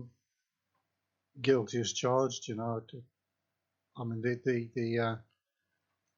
the avenues that I've chosen has been predominantly multiple sclerosis, Parkinson's disease, cerebral palsy, spinal cord injury, complete spinal cord injury, psoriatic arthritis, and there's lots of other conditions. What was that shoulder problem that Tina had? Tina has fibromyalgia. And, fibromyalgia. Yeah, and it's done wonders to help with that. Yeah. Yeah. So unfortunately, I haven't. I would love to investigate every condition there is, but I just don't have the time or the capacity to do it. Yeah, you're just one man. Yeah. So it'd be interesting to see whether that does help. I'm pretty sure that there's been some positive results on autism with the CBD oil, actually, and that's something we're looking into the ins and outs of it and the possible legal implications. But myself and Super Kev, who books the guest on, we've done a few extractions now, and we've made some oil, we've made some salve to rub into you wherever it hurts, and it's very effective. The stuff we're making at home actually seems to be more effective than the stuff we've bought online that's supposed to be stronger. So if we can do it without causing too many waves, then that's something we'll be looking at selling. It might be on the RN site, or perhaps we'll have a separate website and link to that. But they can meet us back at library. Yeah. I know people in Liverpool will sell it for you. Listen, I wanted to ask you a question. What I was speaking. I went and met up with Tony Farrell in Sheffield a few weeks ago, and while I was just having a brief meeting with him before he came on our show, he got a friend with him, and I was telling Tony about inclined bed therapy, and the guy who was with him, his friend, his mate, said, I've been doing that. I read it in, and he said, a magazine. So there's been quite a big article in a magazine. Would that have been the Nexus magazine? The Nexus magazine, that's the one, yeah. Yeah, they did a 4-page spread on it. Very good article. There's another article coming out shortly in New Pathways magazine, which is a multiple sclerosis magazine. So this is a follow-up article, from one that went out in 2010. So we're getting coverage, and it's reaching the parts that broadsheets and the gutter press can't reach. Yeah. But it was the first time that I'd ever come across anybody that, when I'd mentioned it, knew what I was talking about, but I'd not been the one that told them about it, if you know what I mean, or it wasn't somebody who told me. It was that was quite interesting that there are people out there that it's this information is reaching. Yes, there are. Well, thanks to you guys as well. Because the Nexus magazine came about because of interviews on radios, ironically. So, yeah, it's a snowball. You need the PR agent, Andrew. Yeah. See, I'm not even joking. I'm only half joking when I say that. Seriously though, these people who do those jobs, they know how to get stuff branded, and they know how to get stuff. Yeah, indeed. Consciousness and awareness, and maybe I've got a few people now who I'm working with as personal training clients who are in those worlds, and I've asked them to incline the beds, and they have, and they're getting results. So hopefully the next question to them will be, well, do you think this is something worth backing in terms of PR? It is all about the sales, isn't it? Not the sales as in terms of monetary sales, in terms of selling the idea, and the wonders of it. And you only need that one door open and kick off. One person, one door open, and that could be all that's needed. I'm just going to put my light on because I'm looking at my picture there. It's getting a bit dark in here. Oh yeah. What time are you running this till, guys? We've got about 20 minutes left, haven't we? Well, we normally cut off after 2 hours, but if you want to run a bit over that, we've got a full third hour we can go into, so we're quite happy to keep going. The only reason I'm asking that is I haven't eaten all day, and I'll be happy to finish at 10 if you don't mind. Yeah. Yeah, that'd be ideal. Just that my missus has just sent me a text from downstairs asking what I want for my tea. If you don't get me order in now, I'm not going to get nothing. Yeah, so come on, what's a world champion having for his supper, Tony? Well, I'm vegetarian now, which is again something I would never have believed I was gonna. But I wouldn't have ever believed went down this path. But anyway, the best way I can explain is 2 years ago when I found my health, I realised that I wasn't going to change overnight. So I'd done the drip effect, and on a daily basis, weekly basis, monthly basis, I just gradually changed all my habits. So where I'm now just an elixir of youth, elixir of health. Sorry. Having a drink and eat, I would just say, is healthy. I don't put badness in my body anymore. I've got full choice over the food that I put in my body, and it doesn't come at any cost of willpower, if that makes sense. My body's just changed. I've got a naturally healthy body that just desires goodness, doesn't desire sugar, doesn't desire junk food. I don't even get it for my kids anymore. I'm retraining my kids too. That's the most beautiful thing for me. I'm giving kebab and chips then. No, I still give them occasional. I'm not gonna just become like a monk who's just not going to give them anything. But I have reduced. I don't get them fast food no more, apart from the pizza. Good on you, mate. I've stopped them eating those American sweets with all the colours in. But I'm educating them as to why. I'm not just saying to them, you're not having it. We sit down, have discussions and education, and have fun about it as well. And you know what? Kids don't mind. I think one of the best things I did for my granddaughters was to educate them on growing their own food. You know, and because we've got our own organic garden, yeah. So we taught them, you know, this is where the food comes from, and consequently, they love vegetables. Yeah, but it's the quality of those vegetables that's important. Of course. Yeah. Because they're organic, grown in your own soil. That's it. What are you two like on your health, Andy and Jason? Well, for me, I tried to go along with my partner when she went for the some people call it no carbs. Dr. Sarah Meyer, who came on with us a while back, calls it ketogenic diet. And to be honest, I kind of slipped off that. Sorry, ketogenic. Sorry? Ketogenic. Oh, right. Okay, sorry. And I'm not following it 100%, but my partner does. It's improved her health, and that's just basically doing away with all carbohydrates from your diet. So you can eat as much meat and vegetables as you want. Just don't eat sugar, potatoes, pasta, stuff like that. And I was really surprised. I thought, oh my God, no potatoes, no bread. I'm going to really miss that. But when we got started on that, and we just used to have some meat and vegetables as a main meal, and you can eat as many veggies as you like, eat as much meat as you like as well, and you don't miss it. I mean, the only time I ever eat bread, we never have bread in the house. The only time I eat bread is if I go away and there's nothing to eat but a bacon sandwich or something like that. I'll eat it, and you know.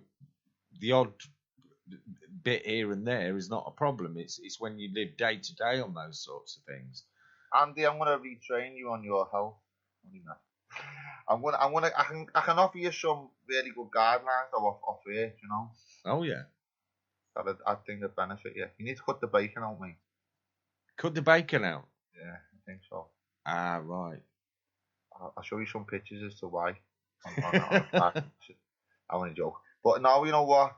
Do whatever as you wish. But there's a fundamental rule that there's 91 essential minerals, vitamins, amino acids, and essential fatty acids that our bodies require on a daily basis to be well, for the immunity to be well, for your mind to be well, for everything to be well. So if you're putting those 91 essential minerals and vitamins in on a daily basis and then sleeping in an inclined bed, Ooh. You're gonna be abundant, boy. Telling you. Sky's the limit, yeah. Telling you. That's what I do. That's my living philosophy now, and I'm abundant because of it. Mhm. Mentally, physically, and spiritually. Excellent. Well, to be fair, you did ask us both the question, so Jason, it's your turn to answer now. About my diet. I think it was I'm about. coming from a place where I've not really eaten anything for like 6 months, really, and nothing.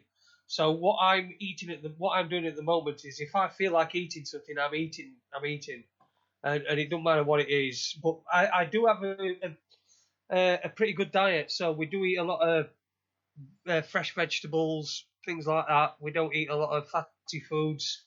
We do occasionally. I do like a bacon sandwich, and I know Tony's not going to really approve of that, but I do. I'm a joker. I do like the odd occasional sandwich, but like I say, I'm in a situation where just seeing me eat is good enough for my wife and things like that, and just being able to eat and having a full stomach. So Of course. but I remember a time when we were having his kitchen done a couple of years ago, and we were on takeaways for all week because we got nothing. We got no kitchen. It was being completely rebuilt, and by the end of it, your body's craving some vegetables, isn't it? It's like Saving goodness. you've got to listen to your body. You've got to listen to it, and it's craving vegetables, and just think about it. It never really craves a kebab, or it never really craves. You just perhaps fancy a kebab or a pizza or something like that. But Yeah, but we you don't know, eat. We don't eat for. We shouldn't eat for taste. We should, well, we should, but we should. We should eat for nutrition. We don't eat for that sugary, salty, fatty taste, do we? That's not what we're at. But our bodies crave energy and crave nutrition. But we're being conditioned to buy so many things that don't even contain food to solve that. Food like Most substance. food does not contain food. What I mean? It's just, I don't know. It's each to their own. I'm not trying to get on a soapbox, but I'm telling you now, look after your diet and get your bed inclined. And it's about balance as well, isn't it? life will change. Yeah, 80-20 rule's a good rule, isn't it? I mean, if you're a boxer, I mean, the nutrition and all this stuff. I mean, you're into keeping fit and doing your exercise and all that sort of thing. So that nutrition thing is really important. But it's about balance. I mean, I can't walk very far, so I can't do all that exercise. So I have to sort of balance out what I can what I can and can't eat. Has the walking changed at all, Chase? It's now it did for a couple of days, but now it's sort of seems to have regressed a little bit. But I'm expecting that it's not been right for 3 years now. It's nearly 3 years since I've had this blood clot in this leg. Yeah. Jason, Yeah. what about if you just overwhelmed your body with health in terms of what you're putting in your mouth and what was going inside your body? Do you think that could have any effect on the illness that you've got? But look, anything that would help. I mean, I'm willing to try anything. It's sometimes you get I feel so well at the moment that I feel like I should be counting my blessings and not rather trying to push myself towards something that might make me feel a bit different in another way. If I change my diet too much, I might start having problems with me. Yeah, here's the key to it though. You don't have to change nothing. You just have to add a few choice supplements, mineral salts, vitamins. That's all you got to do. Just add to what you're already doing. So I've also got to be careful with things like that because I'm on warfarin and my blood has to be 2.5 times thinner than yours. So and it has to be monitored as well. And there are these supplements and things like that can have an effect on your INR. Minerals and vitamins, you mean? Sorry? Do you mean minerals and vitamins can have an effect? Yeah, on your INR, yeah, definitely, absolutely. Okay.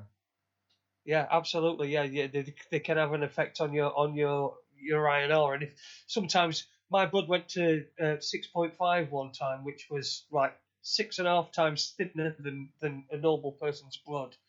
and it were really quite scary. And it was simply because I'd taken something that I shouldn't have taken, that I'd had something that I shouldn't have had.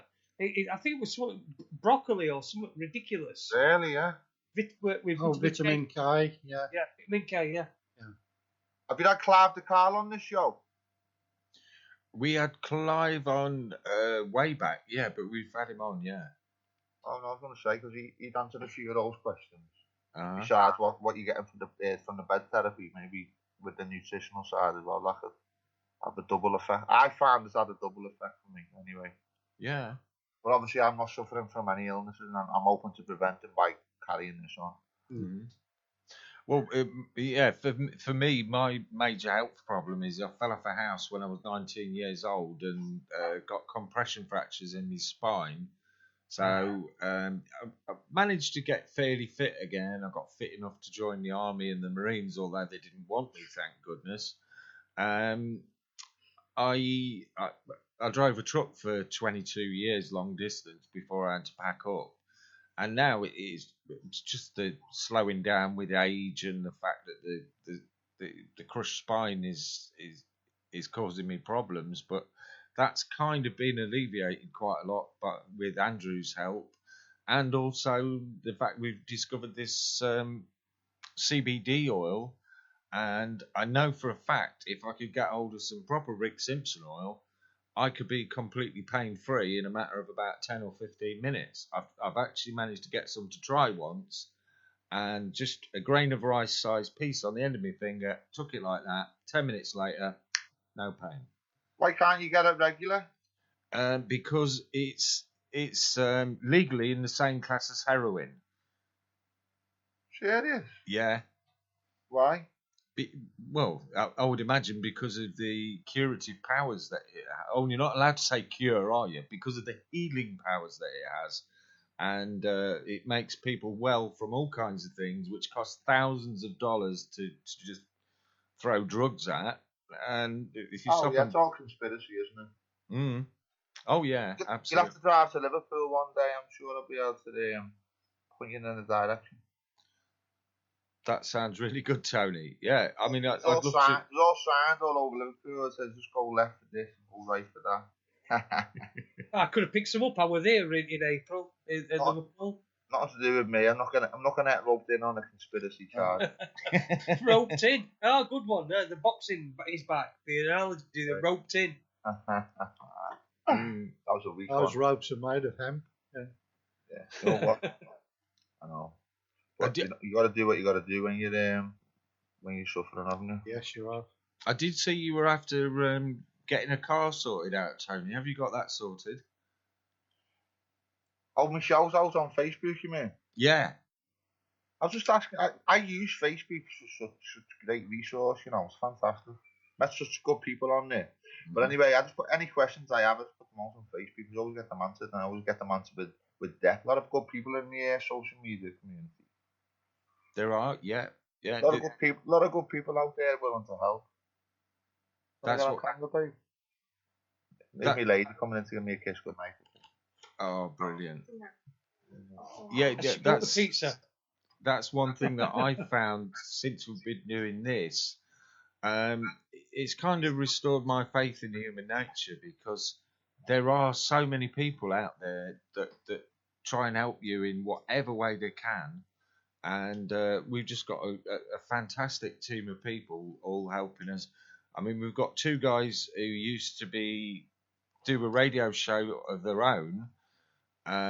They're not doing that at the minute. They're thinking about coming and joining us, but in the meantime, they're building us a new streaming service and a radio player to put on our website.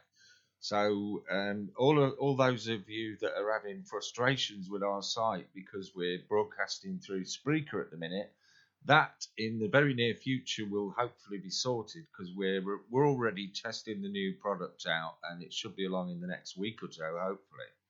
So big thanks to Jimmy and Nick, who are working away hard on that in the background. And how many regular listeners have you got, would you say? Well, it's very difficult to know because Google tell lies, and so do Spreaker. But when you look at it, they're both in the business of selling you advertising. So it makes sense for them to play down your statistics, and then when you give them some advertising bunts, they'll bump your statistics up. But Google are telling us that since we started the website, we've had about 55,000 hits. Yet when you look at the internet hosting website web statistics, we're just short of 15 million. So there's a bit of a discrepancy there, isn't there? Where's the 15 million figure from? Sorry.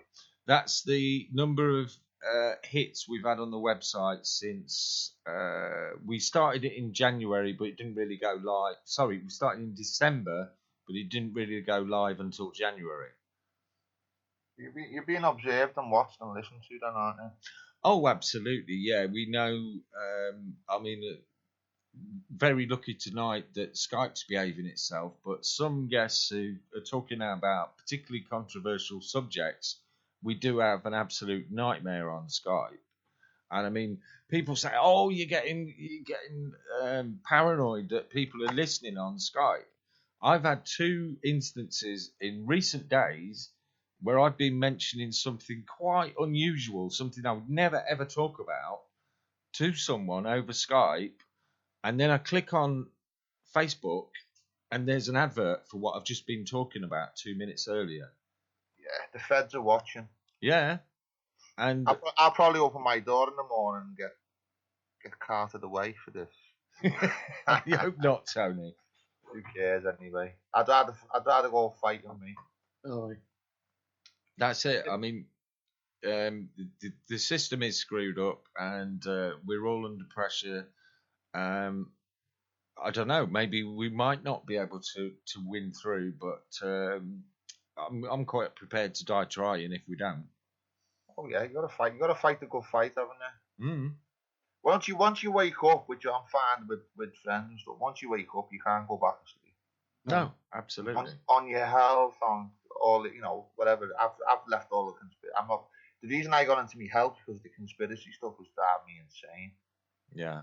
I was lying there with my 3 children thinking, how can this world be so twisted and whatever. Anyway, I'm not going to go on. But the point I'm making is I thought, I've got to do something that's positive. And positive is health and finding and giving other people their health. I'm passing it on, and I'm passionate about it now, and I'm loving it. Mm. Well, I noticed you said you had to go for your dinner at 10 o'clock, and we're very nearly there. So I'd like to say a massive thank you from myself and all our listeners to Tony Moran for joining us tonight, and to Andrew Fletcher, the man who made it all possible. And just, you guys are absolutely amazing, and anything I can learn from you, Tony, I'd be more than happy to learn it. So where do you live, Andy? Me, I live at Boston, over on the East Coast. Right, okay. Me and Mark Bell will be due a visit to you soon. We love going on our little health road trips. Where are you, Jason, in Sheffield? I'll tell you what, you can meet at our house. It's about halfway between. Yeah, that's right, bang in the middle. We're doing little health road shows, me and Mark. So and Mark will be a good guy to have on your show, I think. Just a little side thing. I've just had a little message from Heath. By the way, happy birthday, Heath, for tomorrow. Happy birthday. Happy Trondance to you. But he said, great show. Is he voting Remain or Leave? Is who voting Remain or Leave? Well, we'll put that out to both of you. Yeah, I'm voting Leave. I'm a Leave type of guy.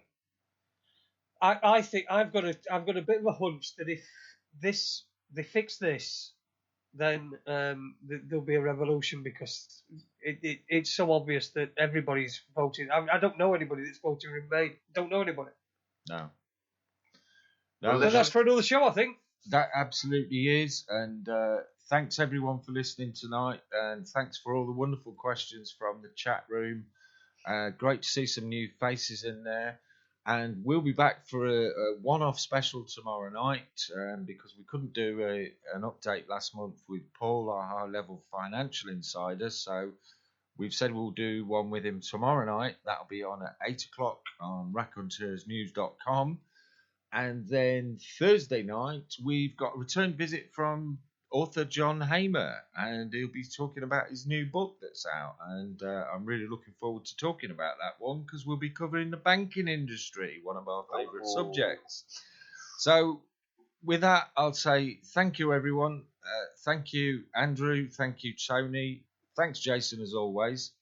Cheers. And thank you to everyone for listening, because if it weren't for you, we'd just be waffling away to ourselves. So we'll be back tomorrow night, and wish you all a good evening.